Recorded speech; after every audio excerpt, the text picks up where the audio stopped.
불안감이라는 것이 있습니다. 이 불안감이 조금 더 심해진 경우는 불안장애라고까지 얘기를 하는데, 이 불안감의 사전적 의미는 불편한 일이나 위험한 일이 닥칠 것만 같아서 마음이 편하지 않고 조마조마한 느낌이라고 할 수가 있습니다. 그래서 평상시와 다른 과민 반응을 나타내기도 하고, 심한 경우에는 정상적인 생활을 하기도 힘듭니다. 이런 경우에, 정상적인 생활을 하기가 힘든 경우에는 불안장애라고 말을 하기도 하죠. 이런 불안감이나 불안장애가 있으면은 행복감을 거의 느낄 수가 없습니다. 이 불안장애는 신체적이나 정신적인 질환이기도 하지만은 죄를 짓는 경우에도 나타나는 증상입니다. 오늘 본문 말씀을 보면은 악을 행함으로써 불안 증세를 나타내는 일단의 무리들이 있습니다. 본문을 보면은 대제사장과 바리새인들은 예수님을 십자가에 못 박아 죽이심으로써 자기의 그 목적을 달성을 했습니다. 일반적으로 자신들의 목적을 달성하고 나면은 기뻐하고, 그리고 편안하게 잠을 자는 것이 보통입니다. 이제 한숨 났다 이거죠. 그러나 이 사람들은 자신들의 목적을 달성했음에도 불구하고 마음이 편하지를 못했습니다.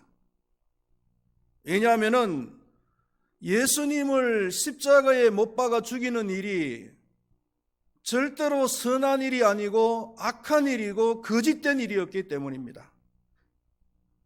그래서 이들은 불안한 나머지 빌라도를 찾아갑니다. 그리고 예수가 생전에 사흘 후에 다시 살아난다고 말하였다. 사흘 동안은 무덤을 평상시보다 더 굳게 지키게 해달라.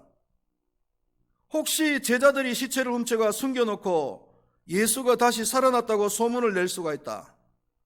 그렇게 되면 일이 더 커진다라는 부탁의 말을 했습니다. 대제사장은 사두개인들이잖아요. 사두개인들은 사람의 부활을 믿지 않는 사람들입니다. 그리고 바리새인들은 불가지론자들입니다. 사람이 죽고 난 이후의 일은 알 수가 없다라는 생각을 가지고 있는 사람들이에요. 평상시에 그들의 믿음과 주장대로라면은 아무런 걱정을 할 필요가 없는 것입니다. 불안에 떨 필요가 없는 거예요. 그러나 지금 이 사람들은 불안한 감정을 감추지 못하고 있습니다. 그래서 과민 반응을 나타내고 있는 것입니다. 말도 안 되는 도난설을 상상하고 있는 거예요. 도난설이라는 것은 예수님의 시신을 제자들이 훔쳐가서 숨겨놓고는, 그리고는 예수님이 부활했다라고 소문을 낸다는 거예요. 그게 도난설입니다. 그러나 도난설은 그들의 불안의 산물일 뿐입니다. 왜냐하면 예수님의 제자들은 지금 이 상황 속에서만큼은 그럴 인물들이 못 되었습니다. 예수님이 죽고 난 이후에 모든 제자들은 두려움을 느낀 나머지 그러면 날 살려라고 도망을 다 가버렸잖아요. 사람이 정당하지 못한 일을 하면은 불안감을 느낍니다. 무리한 상상과 행동을 하게 됩니다. 설령 자신들의 그 목적을 달성했다 했을지라도 여전히 불안감에 시달리게 됩니다. 최근에 정치권에서 금수 완박을 무리하게 통과시키는 것을 보면서 많은 생각이 들었습니다. 정말 그 금수완박의 법안이 절대적으로 필요한 것이었더라면 지난 5년 동안 충분한 토론을 하고 그리고 공청회라도 열어서 많은 사람들의 얘기도 들어보고 그렇게 할 수도 있었잖아요. 그런데 지난 5년 동안 뭘 하고 있다가 이제 퇴임 며칠 앞두고 난 뒤에 급하게 그리고 꼼수를 써서 통과를 시키는 이유가 어디에 있느냐 말이에요. 뭔가 굉장한 불안감에 과민 반응을 나타낸 것이 아닌가라는 생각을 강하게 하는 것입니다. 대통령을 해도 그리고 국회의원을 해도 정직하게 하지 못하면 불안감에 시달릴 수밖에 없는 것입니다. 그러므로 행복하고 평화로운 삶을 살기를 원한다면 우리는 하나님의 뜻대로 살아야 될 줄로 믿습니다. 하나님의 뜻은 정직합니다. 정직하게 살아갈 때에 하나님이 주시는 평안을 누릴 수가 있는 것입니다. 요한복음 14장 27절에 평안을 너희에게 끼치노니 곧 나의 평안을 너희에게 주노라. 내가 너희에게 주는 것은 세상이 주는 것과 같이 아니하리라. 너희는 마음에 근심하지도 말고 두려워하지도 말라. 주님께서 주시는 평안이 있습니다. 어떤 자에게? 하나님을 믿고 하나님의 뜻을 깨닫고 하나님의 뜻에 순종해서 정직하게 살아가는 자에게 하나님께서는 이 평안을 주시는 줄로 믿습니다. 우리 금발교회 모든 성도님들은 하나님이 주시는 그 평안으로 행복한 삶을 살아가시기를 축원드리겠습니다. 그 다음에는 지옥에 내려가신 예수님에 대해서 생각을 해보도록 하겠습니다. 이 부분부터는 여러분들이 주의해서 잘 들으셔야 됩니다. 딴 생각하시다가 이상하게 들으시고 집에 가서 딴소리 하시면 안 됩니다. 장사를 지낸 이후에 경비병들이 물 셀 틈 없이 무덤을 지키는 동안에 예수님께서는 무엇을 하고 계셨을까? 죽은 상태로 3일 동안 무덤 안에서만 계셨을까? 라는 것입니다. 여기에 대한 답으로서 베드로전서 3장 18절에서 19절 말씀에 보면은 그리스도께서도 단번에 죄를 위하여 죽으사 악인으로서 불의한 자를 대신하셨으니 이는 우리를 하나님 앞으로 인도하려 하심이라. 육체로는 죽임을 당하시고 영으로는 살리심을 받으셨으니 그가 또한 영으로 가서 옥에 있는 영들에게 선포하시니라. 이렇게 말씀을 했습니다. 육체로는 죽임을 당하시고 영으로는 살리심을 받으셨다. 그리고 또한 영으로 가서 옥에 있는 영들에게 선포하셨다 라고 말씀을 하고 있습니다. 정리를 해보면은 십자가에서 죽으신 예수님께서는 육신으로는 죽은 상태에 계셨지만은 영은 다시 살리심을 받아서 지옥에 있는 영들에게 복음을 전하기 위해서 지옥으로 가셨다는 것입니다. 여기서 말하고 있는 옥은 바로 지옥을 말하는 것입니다. 그래서 영어 사도신경에는 He descended into hell이라고 분명히 기록이 되어져 있습니다. 예수님께서 지옥에 가셨다라고 하는 의미는 도대체 무엇일까? 첫 번째로 생각할 것은 뭐냐면은 예수님의 통치 영역입니다. 예수님의 통치 영역은 지옥까지도 포함이 된다는 것입니다. 우리는 잘못 생각하면은 예수님께서는 천국만 통치를 하시지 지옥은 사탄이 통치를 할 것이다 라는 생각을 할 수도 있습니다. 그러나 그렇지 않다는 것입니다. 예수님께서는 천국을 통치하실 뿐만 아니라 지옥까지도 통치하시는 분이십니다. 할렐루야.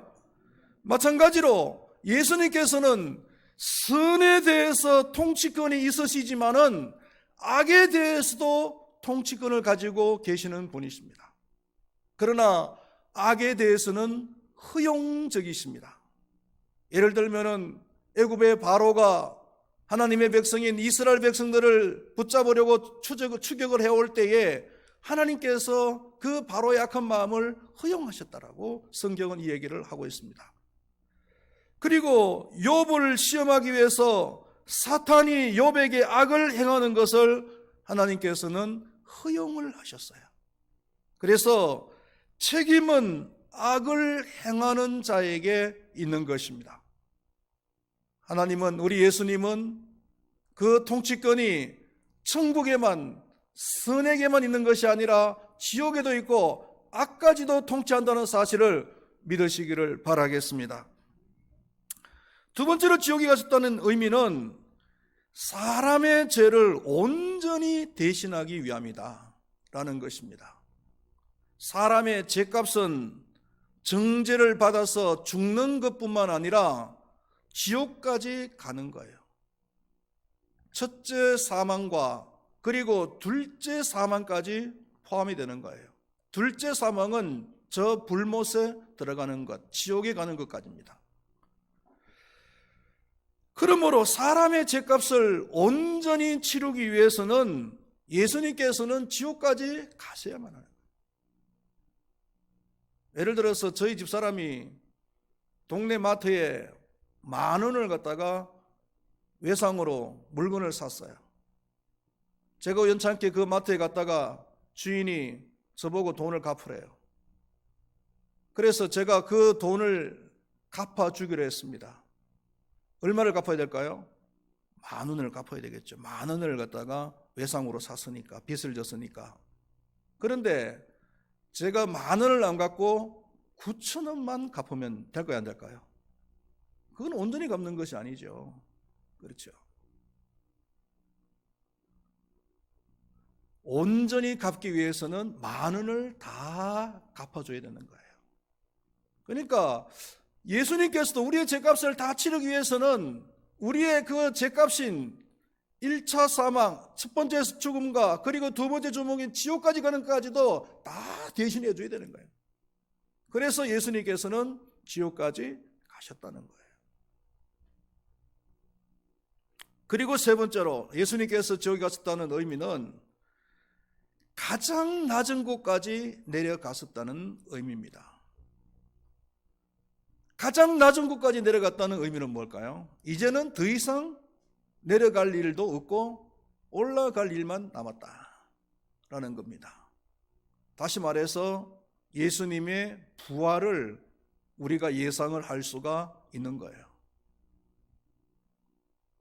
여러분, 그 스프링을 한번 생각해 보시면 쉽습니다. 스프링을 수직으로 밑으로 그냥 힘껏 누릅니다. 그러면 내려갈 수 있는 데까지 내려가겠죠. 이제 더 이상 내려갈 수 없으면 어떻게 되겠습니까? 스프링은 반동을 해서 티치 올라오는 거예요. 마찬가지입니다. 예수님께서는 이제 내려가실 만큼 내려가셨어요. 이제는 올라가실 일만 남으신 거예요. 지옥에 가셨다는 의미는 그런 의미도 포함이 되는 것입니다. 예수님께서 지옥에 가셔서 하신 일이 무엇일까요? 지옥에 가셔서 고통을 받고 있는 사람들을 구경하기 위해서? 아니면 지옥에는 불이 있다니까 불놀이 하기 위해서? 아니겠죠. 베드로서에 보니까 지옥에 있는 영들에게 복음을 전하기 위해서 가셨다는 거예요. 옥에 있는 영들에게 선포하시니라.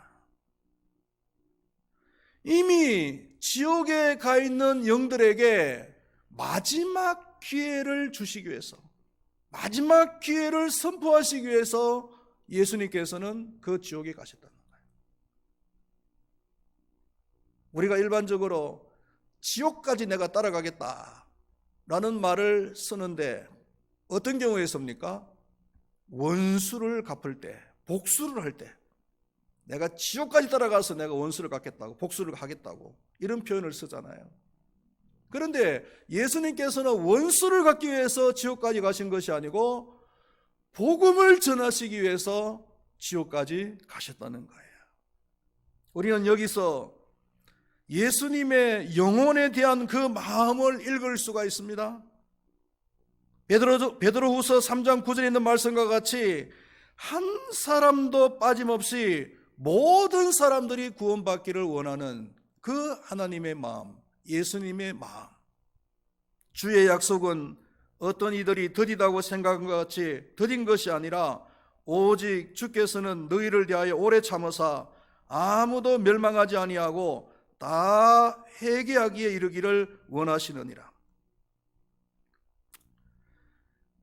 모든 사람들이 다 회개하고 예수 믿고 천국 가기를 원하는 것이 우리 예수님의 마음이시고 우리 하나님의 마음이신 줄로 믿습니다. 심지어 이미 지옥에 가 있는 사람들조차도 구원받을 수 있는 기회를 갖다가 주시기 위해서 지옥까지 가셨다는 것.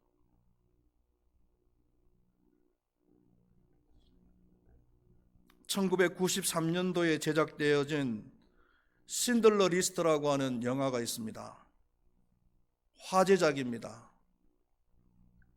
이 영화가 발표되어진 이후에 전 세계인들이 이 영화에 매료가 되었습니다. 저도 이 영화를 너무나 감동적으로 봤기 때문에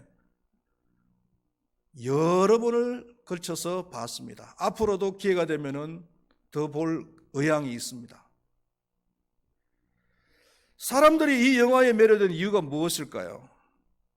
물론 거장 스티븐 스필버그의 작품이기도 하고 또 영화가 아주 탄탄하고 디테일한 플롯이 매력적인 영화이기도 합니다.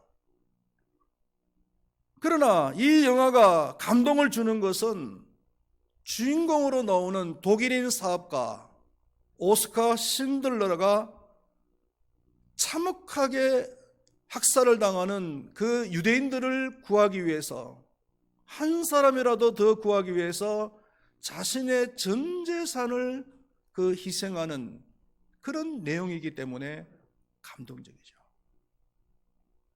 이 신들러가 1,100명을 구했습니다. 그런데 이 영화에서 가장 감동을 주는 장면이 뭐냐면은 영화가 끝날 즈음에 이 오스카 신들러가 눈물을 펑펑 흘리면서 웁니다. 왜 우느냐 하면은 자신이 가지고 있었던 자신의 소유물 중에서 자동차와 그리고 손목시계 등 이 남아있는 그 재산을 다 사용을 했으라도 한 생명이라도 더 구하지 못한 것에 대해서 후회의 눈물을 펑펑 흘리는, 이 장면에서 모든 관중들은 같이 눈물을 흘리죠.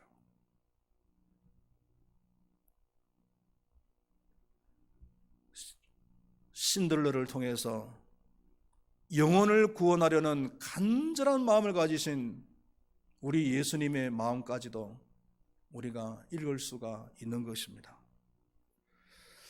그러나 흥미로운 것은 지옥에 가 있는 사람들의 악한 심성입니다. 예수님께서 그들에게 최후의 기회를 주시기 위해서 지옥에 가셨고, 그리고 하나님의 말씀을 그들에게 선포하셨는데 한 사람도 기사회생이 되었다는 내용이 없습니다.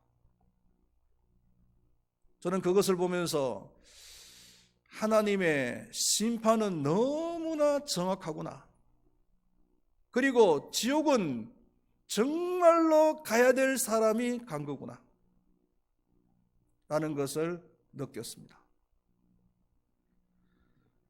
지옥은 어떤 곳입니까, 여러분?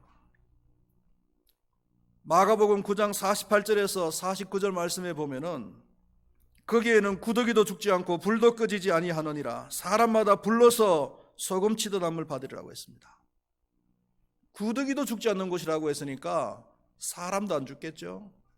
죽음이 없는 곳이라는 거예요. 그리고 불로서 소금 치듯 함을 받는 곳이라 했습니다. 여러분, 이 소금 친다는 말이 무슨 의미일까요? 과거에 요즘 다 그렇게 하시는지 모르겠습니다만은 생선의 간을 갖다가 먹일 때 소금을 갖다가 어떻게 치죠? 그냥 주먹으로 팍 이렇게 합니까? 그냥 손바닥에다 소금을 얹어가지고 골고루 뿌리잖아요. 그렇죠?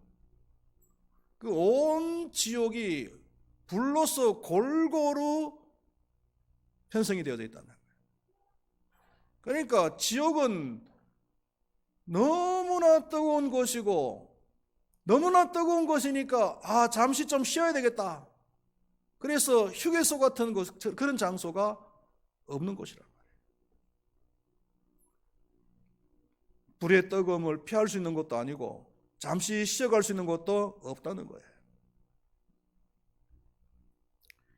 누가복음 16장에 나오는 부자와 나사로의 이야기를 보면은 지옥은 얼마나 뜨겁고 소망이 없는 곳인지 손가락으로 물 한 방울을 적셔서 먹을 수 있는 소망조차도 없는 곳이다.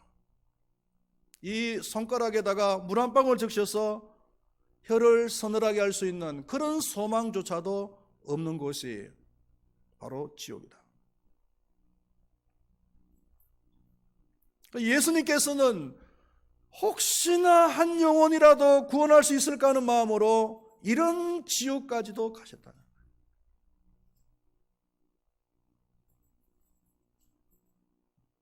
거예요. 저는 그 선교사님들이 선교지로 갈 때에 이런 마음을 가지고서 선교지로 가는 것이 아닌가, 그런 생각을 해봤습니다. 모슬렘 국가, 물론 일반인들이 모슬렘 국가 가는 건 상관없죠. 사업차 가는 것도 상관이 없어요.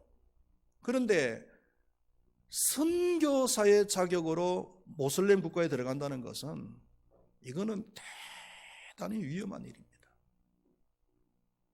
또 아니면은 가난하고 무더운 아프리카 같은 나라들, 또 아니면은 사회주의 국가 같은데, 이런 나라들에 가는 그 선교사들은 마치 지옥에 들어가는 듯한 그런 심정으로 가는 것이 아닐까, 그렇게 생각을 합니다. 지난주에도 중국에서 30년 가까이 선교를 했던, 우리 교회에서 그동안에 후원을 해왔던 그 주기철 선교사님이 저희 교회를 방문을 했어요. 지난 전 주간이네, 금요일날.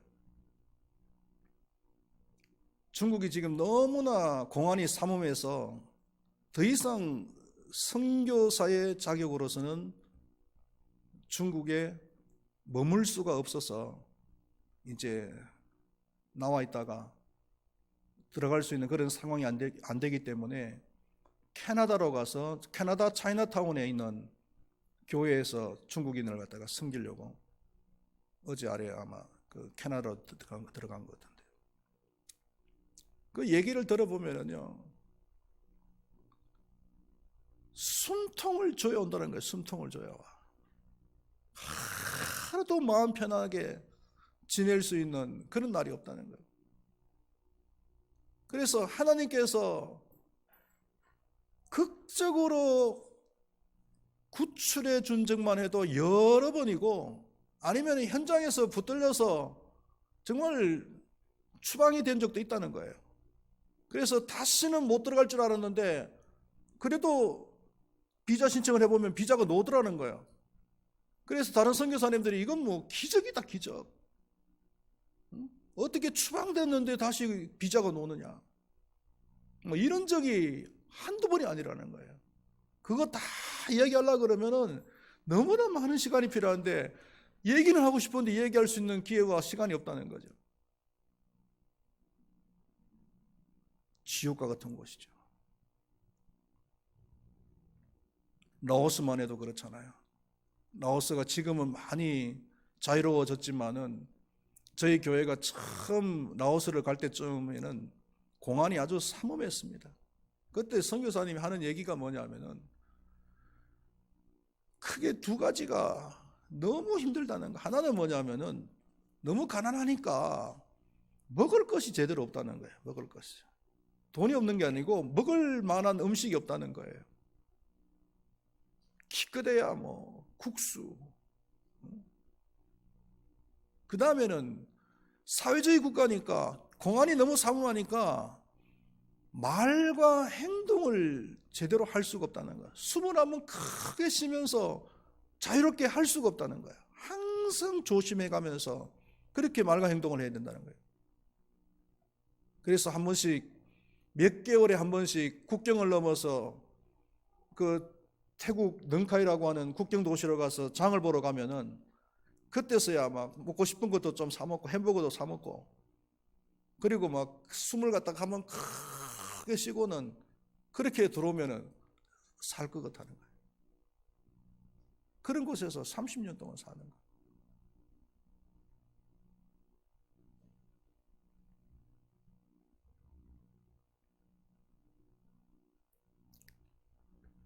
선교사뿐만 아니라 하나님을 믿는 우리 모든 사람들이 이와 같은 마음을 가지고서 우리가 살아야 되지 않을까라고 생각을 합니다.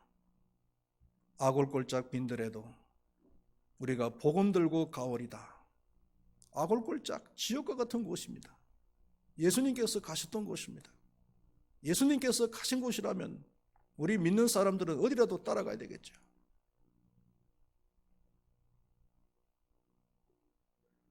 저는 예수님께서 지옥까지 가셔서 복음을 전하셨다라고 하는 이 말씀을 보면서 예수님께서 괜한 짓을 하신 것이 아닌가 하는 생각이 들더라고요. 아니 지옥에 가서 뭘 영혼 구원할 게 있다고 지옥까지 가셨냐 그 고생하시면서 그런 생각이 들어요. 모르셨을까요 예수님께서? 지옥에 가봐야 건질 영혼 없다라는 거 모르셨을까요? 뻔히 아셨을 거예요. 아셨음에도 불구하고 가신 거예요. 왜 가셨을까요? 그게 사명이니까, 사명이니까. 우리가 이 전도한다는 것도 교회 부흥을 위해서 전도한다라고 생각하시면 안 돼요. 그거는 성경적이지 않습니다. 그거는 사업가적인 마인드예요. 왜 전도를 해야 됩니까, 우리는? 영혼을 구원하기 위해서 전도를 해야 되죠.